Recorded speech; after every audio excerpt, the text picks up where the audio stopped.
За сайн байцгаана уу? Дахин шинэ өдөр эхэлж байна. Эзний амьд үгээр энэ өдрийг дахин эхлүүлцгээе. Залбирая. Эзэн бурхан минь тандаа баярлалаа. Шинэ өдөр шинэ 7 хоног эхэлж байгаа. Мөн бид өнөөдөр үргэлжлүүлэн сайн мэдээний талаар сонсох гэж байна. Та бидэнд уншихад та биднийг ариун сүнсээр хөдөлж бас юу хийхийг яахыг зааж өгөөрэй, бас тайлбарлаж өгөөрэй. Есүсийн нэрээр залбирэн гуйж байна. Аамен. За бид урд өдөр өчигдөр бид нэр 16 дугаар бүлгийн 6 дугаар ишлээс эхлээд уншсан. Тэгээ өнөөдөр бид нэр үргэлжлүүлээд 16-гийн 16-аас 24 дугаар ишлэгийг би тавханд уншиж өгөөд тэгээд хуваалцгаая. Биднийг залбирлын газар руу явж байхад мэрэг төлөгчийн сүнстэй нэгэн шивгчэнд тааралдлаа. Тэр шивгчин мэрэг төлгөөр эзэндээ их ашиг авчирдаг ажээ. Тэрээр Паул биднийг дагаж энэ хүмүүс бол хамгийн дээд бурхны зарцнаар бөгөөд та нарт авралын замыг тунхаглаж байна гэж хашгирч байлаа. Тэр эмэгтэй олон өдрийн турш ингэсээр байв. Үүнд ихэд төвөгшөөсөн Паул эргэж сүнсэнд түүнээс гарахыг Иесус Христийн нэрээр би чамд тушааж байна гэхэд мөнх сүнс тэр дороо зайлжээ.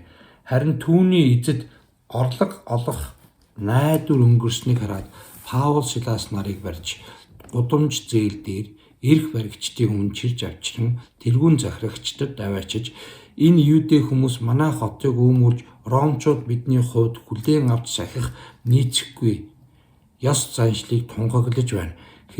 Хурсан олонч тэдний эсрэг босжээ. Тэргүүн захирагчид тэдний хувцсыг хүү татаад саваагаар жанчхыг тушаалаа. Ийхүү зодож жанчаад тэднийг шоронд хийж сайтар манахыг хуйгт тушаав. Тушаал авсан хуйг тэднийг дотоод гянданд хийж хөлийг нь дөнгөлжээ. За Паул Силас нар залбирлын газар руу явж байсан байгаа.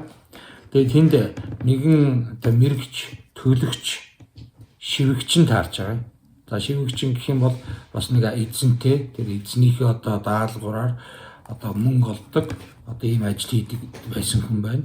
За энэ эмэгтэй бол өөрийнхөө хүслээр биш харин эзэндээ мөнгө олохын тулд мэрэг төлөг хийдэг. За муу ярийн сүнсний даалгавраар муу ярийн сүнстэй ийм эмэгтэй байсан байна. Тэгээ тэр их ашиг олдог байсан хүмүүсийг мэргэлж төлөглөөд төлөг буулгаад мэргэлээд тэг хүмүүсээс мөнгө аваад тэр мөнгнөөс эзэдээ аваачиж өгдөг. За ийм хуурамч амьдралаар амьдарч исэн эмэгтэй байна. Харин Паул болон тэднийг хараад тэр эмэгтэй дотроос хамгийн дээд бурхны зарцнаар бөгөөд та нарт авралын замыг тунхаглаж байна гэж хашгирч гарлаа гэж. Энэ нэмэгтэй нэг удаа хашгирсан биш, нэг хоёр удаа ч биш. Тэр бүр олон өдрийн турш ингэж хашгираад байсан байна. За энэ авралыг тунхаглаж шүү энэ хүмүүс. За энэ хүмүүс бол дээд бурхны зарцнаар шүү. Та нарт авралын замыг тунхаглаад байна шүү гэж хашгираад байсан байна. Харин ариун сүнсээр дүүрэн Паул түүний сүнсэнд захирч Христийн нэрээр тушаан муу ярийн сүнснээс чөлөөлжээ. Тэр муу ярийн сүнснээс чөлөөлөгдсөн бол магадгүй нэмэгтэй мэрэг төлгийнхаа ажлыг хийхэ болсон гэсэн үг. Тэр мэрэг төлгийн ажил хийхгүй бол тэдний эзэд нь орлогогүй болж байгаа. За үүнээс болоод тэднийг баривчилж байна. Тэгээ манай хотыг үүмүүлж байна. Ромчууд бидний хүлээн авч сахихад ёсгүй ёс заншлыг тунхаглаж байна гэж тэднийг баривчлаад ингээд шоронд хийсэн байна. За энэ хэсэг дээр бурхны хүмүүс сайн мэдээг тунхаглаж явахад муу ярийн сүнсэнд хүлээстэй муу ярийн сүнсэнд баригдсан маш олон янзын хүмүүс таарж уулдаж бас амьдрал дээр тэд нар өөрсдийн муу ярийн сүнсний өвчнөс чөлөөлөгддөг тохиолдлууд байдаг юм аа. Паул харин энэ муу ерийн сүнсийг зэмлээд түүнээс гаргасан байгаа. Энэ эмэгтэй чөлөөлөгдсөн. Энэ эмэгтэй чөлөөлөгдсөн гэдэг нь энэ эмэгтэй муу ерийн сүнсэнд эзэмдүүлэхэ болсон гэсэн. Энэ эмэгтэй муу ерийн сүнсэнд эзэмдүүлэхэ болсон бол харин эзнийг дагахаас өөр аргагүй болж байгаа. Иесус Христ аврахаар ирсэн. Иесус Христ үнэхээр хүмүүсийн сүнсийг аврахаар ирсэн. Тэр гим нүглийнхэн шийтгэлийг өөртөө өрөөд гим нүглээ үнэхээр улаасан нэгэн Иесус Христэд итгэсэн нэгэн мөнхийн улсад мөнхийн амралтанд очих ийм эрхтэй болдог тухай бид нар мэднэ. Тэгээ Паул, Силас хоёр энэ түүгээс харуул хичнээн муу ерийн сүнсэнд эзлэгдсэн хүн байсан ч гэсэн хэрвээ Иесус Христийг хүлээн зөвшөөрвөл түүнийг үнэхээр аврагчаа гэдгийг хүлээн зөвшөөрөх үед үнэхээр чөлөөлөгдөж аврагдж байгааг бид нар эндээс харж байна. Харин сайн мэдээний явцад сайн мэдээ тарааж явхад эсэргүүцэл, гавчлаг тохиолдох нь зайлшгүй юм аа.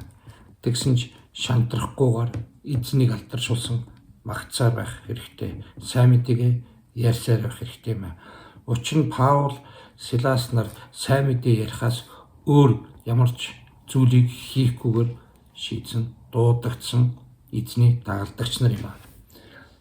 Паул сайн мэдээ Иесус Христийг эсэргүүцэж, тэдний сайн мэдээг эсэргүүцсэн хүн бол харин амьдралаа эзний сайн мэдээний төлөө өөрөө зориулсан байна. Бид ч гэсэн сайн мэдээнд өөрсдөө зориулж болно. Хэрвээ бидэнд хүсэл байгаад эзэн үнэхээр эзний хайр нэгүслийг зүрх сэтгэлдээ мэдэрч байвал эзнээр нэгүслэгдсэнийг та ойлгож байвал Иесус Христ таныг үнэхээр хайрладаг мэддэг бол хорон бүрийг бас өдөр бүрийг сайн мэдээнд зориулахад эзэн алдаршсаар байх болно. Өнөөдөр бас сайн мэдээг ярьцгаая. Үргэлжлүүлэн энэ нэмэгтэй муу ерийн сүнсэнд эзлэгдсэн бөгөөд мэрж төлөгч байсан шиг бас бидний эргэн тойронд байгаа хиймэлжтэй шүтдэг хүмүүс бас мэргэж төлөгч бас буддын лам бас бөө хинч байж магадгүй. Харин энэ хүмүүст ч гэсэн Иесусийн Христийн авралын сайн мэдээг тунхаглацгаая. Тэдний сүнс нь аврагдахыг хүсэж л байгаа. Харин муу ерийн сүнс тэднийг хорьсон байгаа. Тэд үнэхээр хоригдсон байгаа. Тэр муу ерийн сүнсэнд уруу татагдсан байгаа. Христ Иесус харин бүгдийг аврагдаасаа гэж хүсдэг юм аа. Өнөөдөр хамтдаа бүр онцгойлон мэрэгч төлөгч лам хүмүүст сайн мэдээ ярьж болохгүй гэж байна. Хамтдаа залбирцгаая. Эзэн бурхан минь таныг магтаж байна. Өнөөдрийн өмнөөс таны ариун сүнсээр дүүрэн дагалдагч нар муу ерийн сүнсэнд давтсан мэрэгч төлөгчдэр эмхтэй эзнийг аврагч хэмээн тунхаглаж байгааг хараад муу сүнсийг хөөж тэр эмхтэйг чөлөөсөн байна. Харин бурхан та биднээр дамжуулан бас ингэж муу сүнсэнд хүлэгдсэн, баригдсан хүмүүст Иесус Христийн сайн мэдээг, Иесус Христийн нэрийн хүч чадлыг мэдүүлж өгөөч. Биднээр дамжуулан үүнийг та хийж өгөөч гэж гуйж байна. Эзэн та өнөөдөр алдар шугалтайгаа Иесусийн нэрээр залбирч байна. Амен. Давид Паулын сайн мэдээний илгээлтийн үйлчлэлээс харж байна. Өчигдөр Лүдэ гэдэг эмэгтэй гэр бүлээр аврагдсан. Өнөөдөр нэгэн мэрэгч төлөгч эмэгтэй муу ерийн сүнснээс чөлөөлөгдсөн тухай уншлаа. Сайн мэдээ өдөр болгон хорон бүхэнд дэлгэрсээр эзэн алдаршиж таны гэр бүл, таны үйлчлэл эзнийг алдаршуулах болтугай. Эзэн таныг юу вэ?